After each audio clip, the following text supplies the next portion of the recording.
EcoArts TV, EcoArts TV, EcoArts TV, EcoArts TV.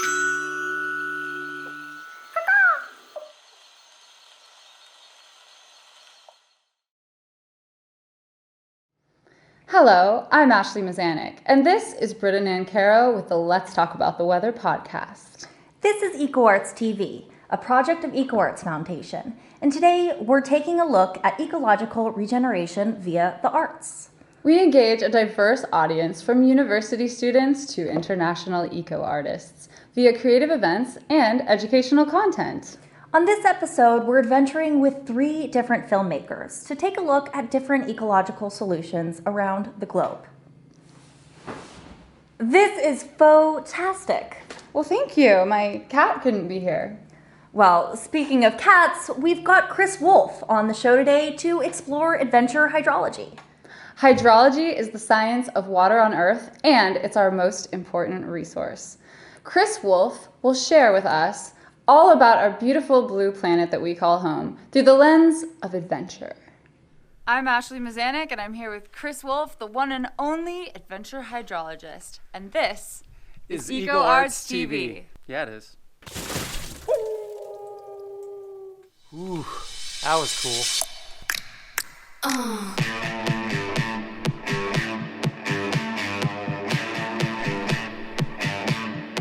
Whoa.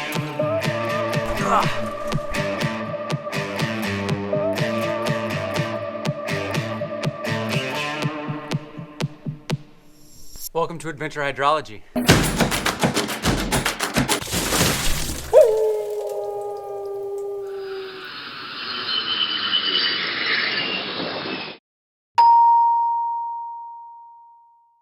So Ashley and I are in Pinnacles National Park, and we are exploring a cave system created, by water, earthquakes, and is the exact same geology near Lancaster and Palmdale. But that's 200 miles south. How did that happen? A few million years ago, there were some major explosions from volcanoes that were in Southern California. And funny enough, those volcanoes are actually pretty darn close to, at the time, the San Andreas Fault. Now that's where this gets tricky. This entire area has moved about 200 miles north, and those volcanoes and the remnants of all the lava is actually what you're walking through. So if you live in, say, Palmdale or Lancaster, you can actually see the exact same geology in your neighborhood. Cool. Last time I was here, it was beautifully green, there was water flowing, and now it is dry, there are no creeks flowing. Is that normal for this time of year to not have any cascading water flying off of the rocks? This place should be seeing some rainfall, should be seeing cold nights and precipitation patterns that tie along with these winter systems. And because of climate change, this place is dry.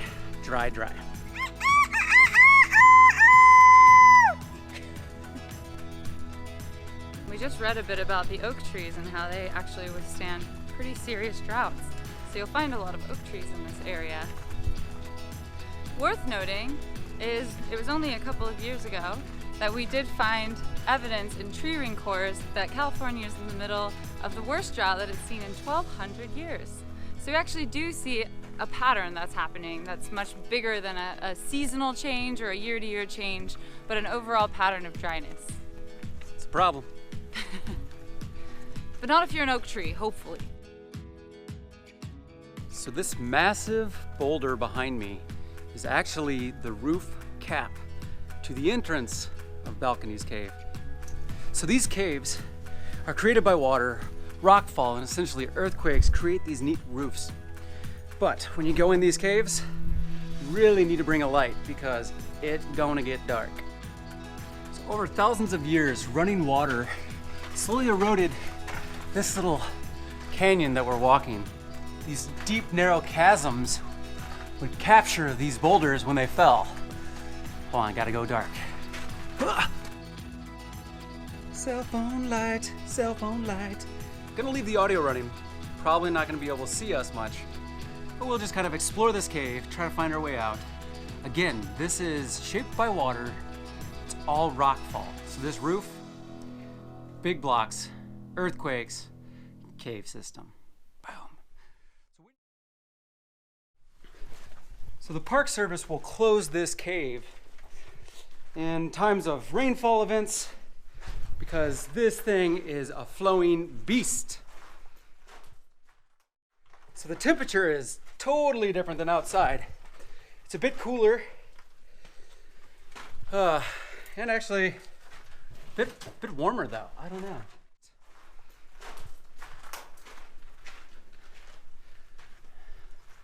And here we are. It's pretty astounding.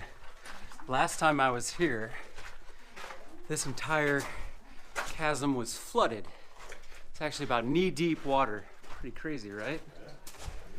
So we're actually standing on part of the roof of that dark area, that sub-level to this entire cave complex.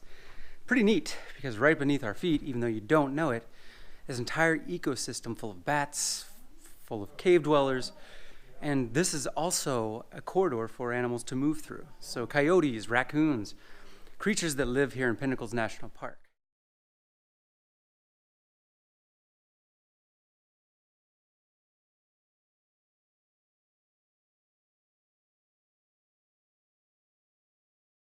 So this part of the cave is really neat because you can see how these boulders are starting to form the roof.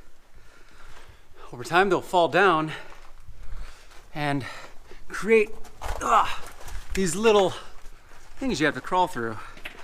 As these boulders stack on top, more debris, more soil, more sediment will fill in those gaps in between, and you'll find that this becomes a totally roofed, cavernous, water-shaped, beautiful place to explore.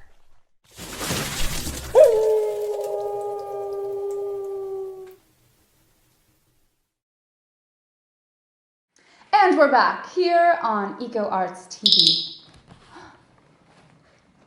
Piper, are you dusting again? No. In fact, I'm just getting ready to go on my next voyage. Yes, to the Dead Sea. Not the Dead Sea. You know, our next segment here on EcoArts TV is with Noam Bedain from the Dead Sea Revival Project, which actually aims to reestablish historical water flow to the Dead Sea. Really? But is there treasure?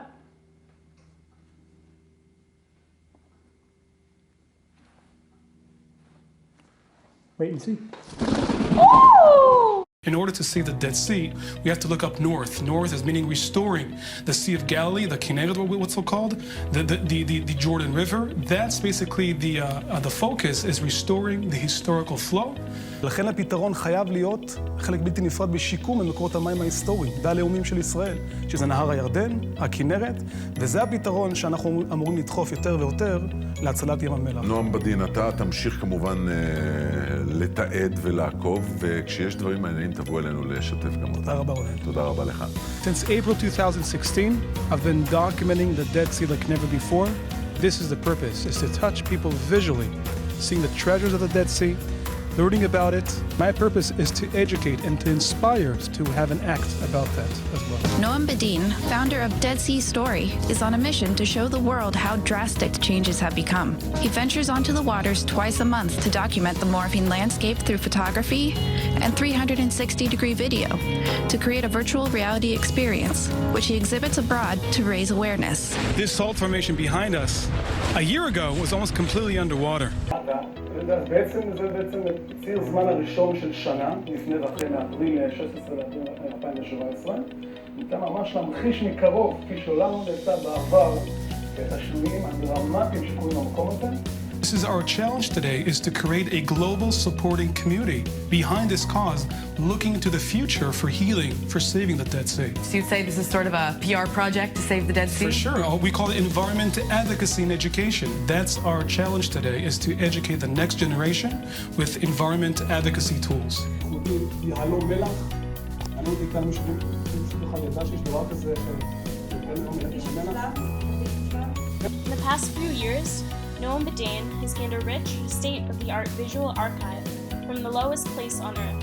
He presents his story using arts and media with the purpose to engage and inspire audiences throughout the world.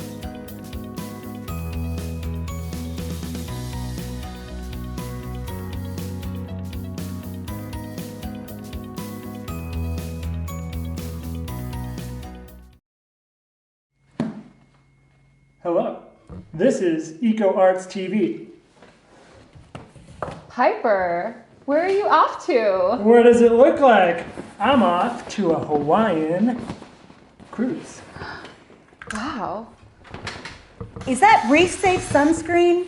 Oh, we actually, Team Spiral Pacific, just returned from Hawaii, where we learn about the effects of sunscreen on the reef, some safe alternatives. We learn about the humpback whale population, the manta rays, and what a group of citizens are doing to bring science and outreach to young filmmakers in Hawaii. Come along.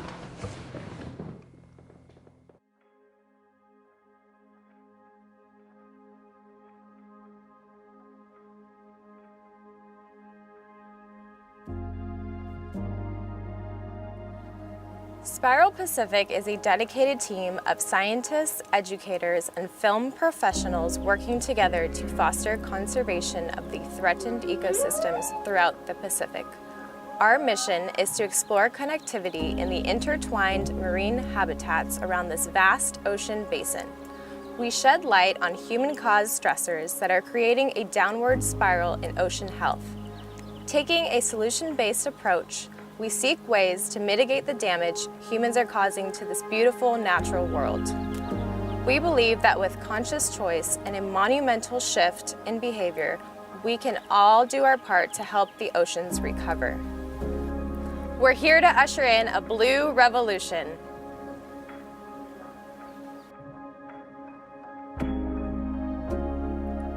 Hi, I'm Christine Pereira, and I'll be your host as we explore many troubling issues facing the Pacific Ocean today. Based in San Diego, the Vision for Spiral Pacific, a nonprofit organization, started as a graduate student research project at the Scripps Institution of Oceanography. You can follow our marine conservation efforts on Facebook, Instagram, or spiralpacific.org.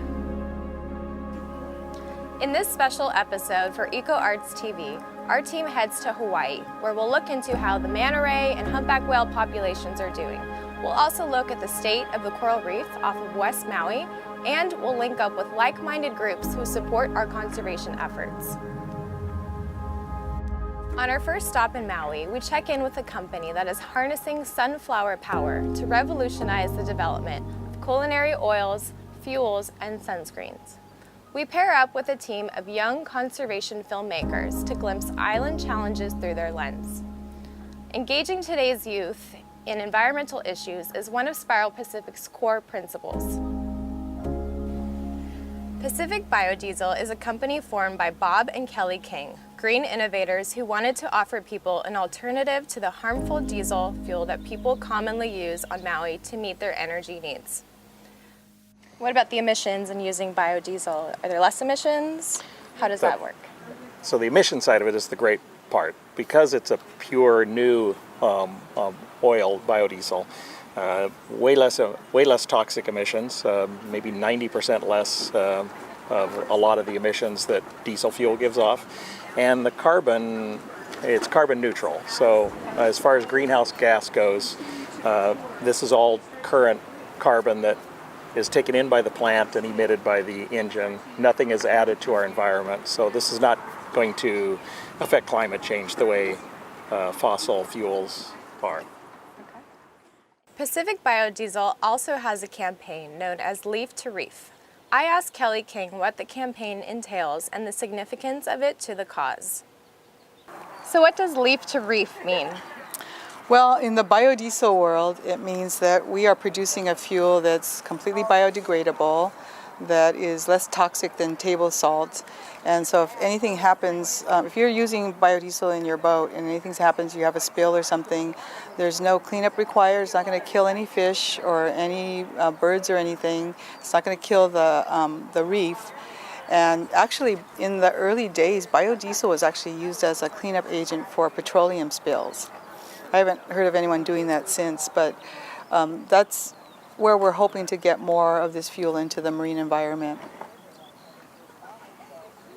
Pacific Biodiesel also produces their own culinary oil extracted from the sunflowers, and our partner actually used it to prepare our meal, served during the harbor cleanup.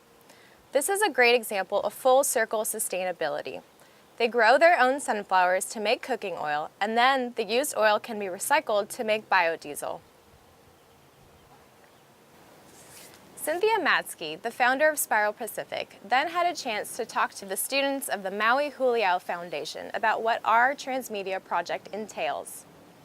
So today we're actually going to be doing what's called a transmedia project, where we're collecting a lot of different footage, which we'll share with all of the different partners, and it can become a lot of little different stories or a long, thorough story, but it gives everyone the opportunity to look at this day through their own lens. Through this concept of sharing the footage, we get people in the edit bay also to be able to craft together and tell their story in a lot of different ways. So we'll be filming, you'll all be filming for yourselves, whatever the stories are that you see and get, and so your vision is a part of this. We then met with some folks from the Hyatt, the Maui Huliau Foundation, and other local conservationists to take part in a harbor cleanup with Trilogy. The Blue Aina campaign was started by Trilogy to help groups raise funds for their charity. Our lead scientist, Cynthia, actually was the director of the program for many years. Trilogy was excited to learn of Spiral Pacific and wanted to support them. With the harbor cleaned up and our guests fed a delicious lunch by Chef Greg of the Hyatt, we then headed over to the hotel to see how they incorporate sustainability into their daily operations. We're here at the Hyatt with one of our partners to check out their Gold LEED certification program and the rest of their sustainability programs. So let's go ahead and hang out with them and see what they can show us.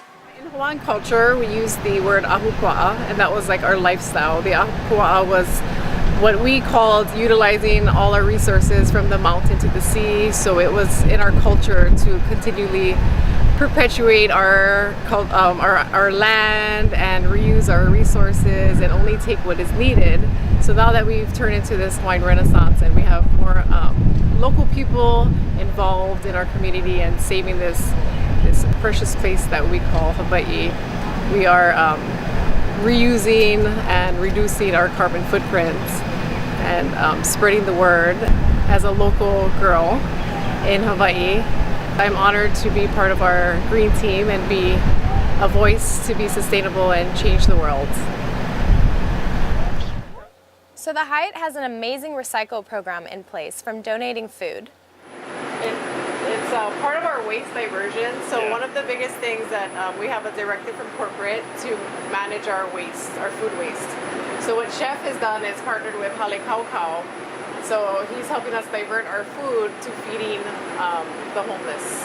Yeah. So he's recently partnership with them. So we're donating 300 pounds a week, and so far it's going great. Like we're feeding the Maui community. Right.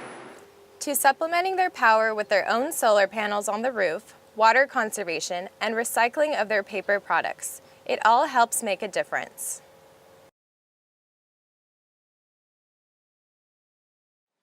Whales are a major tourist attraction for the Hawaiian Islands. Last year, there was a significant reduction in humpback whale sightings. So, to figure out what was going on, we met up with Ed Lyman of NOAA to see what happened with the whales. So can you tell us a little bit about the decrease in population? Yeah, well, about 3 years ago, here in Hawaii, the tour industry, first they called us up, a couple different boats were calling us up and going, Ed, you guys are monitoring the humpback whales, you're part of the sanctuary. What is happening here? We're not seeing that many humpback whales here in the beginning of the season. And we noted that, we called around, and lo and behold, all the islands were reporting lower numbers. Now we gotta be careful here, lower sightings, because again, we don't know if they just went elsewhere, but throughout the islands. In fact, even some of the researchers from Mexico were calling us up, going, boy, we're not seeing very many humpback whales for this time of year as well. And that carried out through that initial season, not seeing that many humpback whales. Still plenty out there, but the numbers were lower, fewer sightings. This all sort of built towards some hypotheses that were starting to be developed. What was going on? And the main one that came up was food related, that food resource. Are they not getting enough food in quality, in quantity, or is that food tainted? Could that be affecting them? The toxins that would be built up in your body. Whales are kind of up there in the food chain. They build it up, biological magnification. So were these factors affecting the animals? Impacting them directly could be that they were dying, so direct impact. So it could be numbers in that regard. Or was it that they just weren't getting enough food and they were making a decision, well, if I'm not being able to fill the fuel tank, if I'm not healthy enough, especially a female, an adult female, might make the decision not to go to Hawaii. I'm not going to be able to give birth. I don't have enough, I'm not healthy enough. So they don't come. And that's back to the sighting side of things. So this whole thing about numbers and sightings, we've got to figure out what's going on first, and then also figure out what might be the causal factors of that. You know, what might be causing, if it is food related, what's causing the food to be diminished or again, lower quality. And that could be environmental factors, you know, cyclical factors, environmental factors out there like the El Niños, the Pacific Decadal oscillations, there's a little longer cycle. And one factor I can add to the environmental side, and one is big topic these days, is climate change. You know, was the Pacific Decadal oscillation or El Nino or the blob tied to major changes, you know, as in climate change? So whether just regular environmental factors, climate change, or carrying capacity, would any of these or all of these be factors towards maybe changing the food resource, which then affects the animals in where they go or directly in their numbers? You know, they're not producing as many calves, or they're dying out there. And boy, a 45-foot whale is a big needle in a big haystack. It's not like we always know, you know, that we don't see floaters, for instance, so it could be a factor as well. Another major issue is the health of Hawaii's coral reefs. They are being affected by rising ocean temperatures, which then contribute to ocean acidification and coral bleaching. There is a direct correlation between the health of the reefs and the abundance of marine biodiversity. Let's check out one of my favorites, the manta rays. We'll meet up with Mark Decos to see what's going on. So here we are in Maui. This is my favorite place on Maui, a place called Olowalu Town. And this is the Olowalu Reef. It's about 1,000 acres of pristine reef, some of the last healthy reef in Hawaii. One of the reasons our reefs aren't doing so good here is because of the coastal development. There's a lot of land-based pollution, siltation. Essentially, when you get flood events that take all the sediment from land and deposit it onto the reef, you essentially suffocate the reef. It's kind of like a plant that needs sunshine. Well, the corals have a plant that also needs sunshine. If you block the sunlight, they can no longer grow.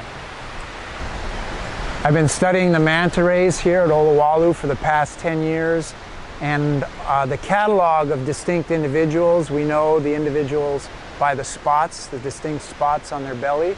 We have over 330 that come to the reef here. We see them repeatedly, and they come here to get cleaned and for reproductive purposes. So one of the findings in my research that was a little disturbing was that 1 out of 10 of these manta rays have a damaged or missing cephalic fin. That's the appendage they use to guide plankton and water into their mouths when feeding.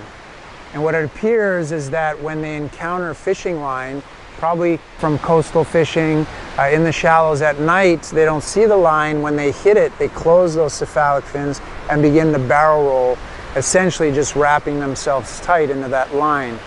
1,000-pound animal eventually breaks free, but that tight wrap will start to cut through the flesh over time until eventually they either sever the limb completely or they severely damage or render it non-functional.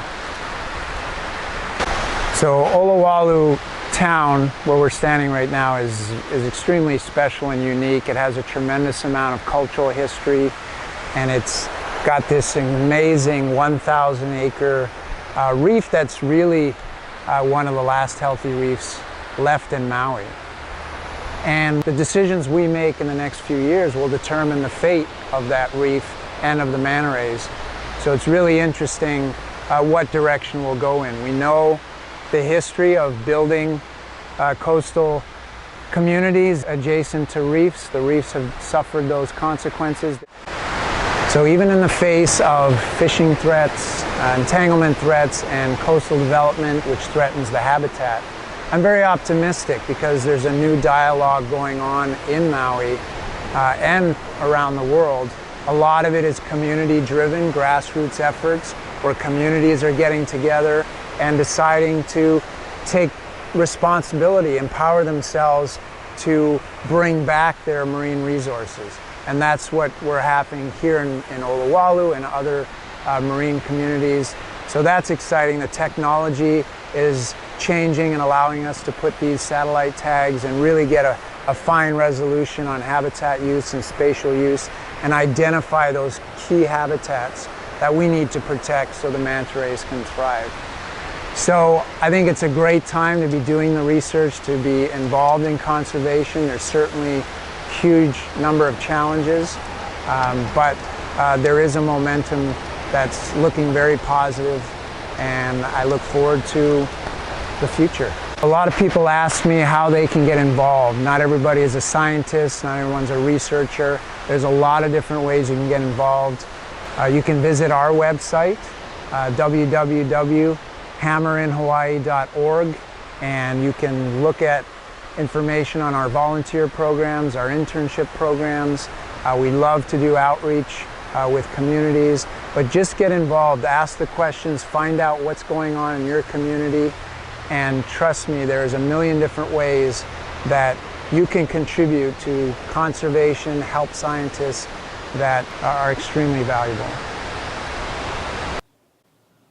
So that wraps up our trip to Maui in the Hawaiian Islands. As you observed, there's still a lot that needs to be done, and we need your help. Here are some things you can do to help make a difference. Plastics polluting the ocean is one of the major dilemmas we are fighting to solve. Stop using plastic straws and single-use plastic. Be wise with seafood choices as well. Be aware of what you are purchasing. Numerous species of fish are threatened. Always choose fish that are considered sustainable. To take action on a wider scale, we need to let politicians know that we are educated, we understand the science, and we need effective law and policy to help stop the downward spiral. Some things you can do to help out. Volunteer with an environmental organization, participate in a beach cleanup, and stop using single-use plastics. Let's keep the blue revolution going. Thank you for joining us on EcoArts TV. And remember, only you can prevent forest fires.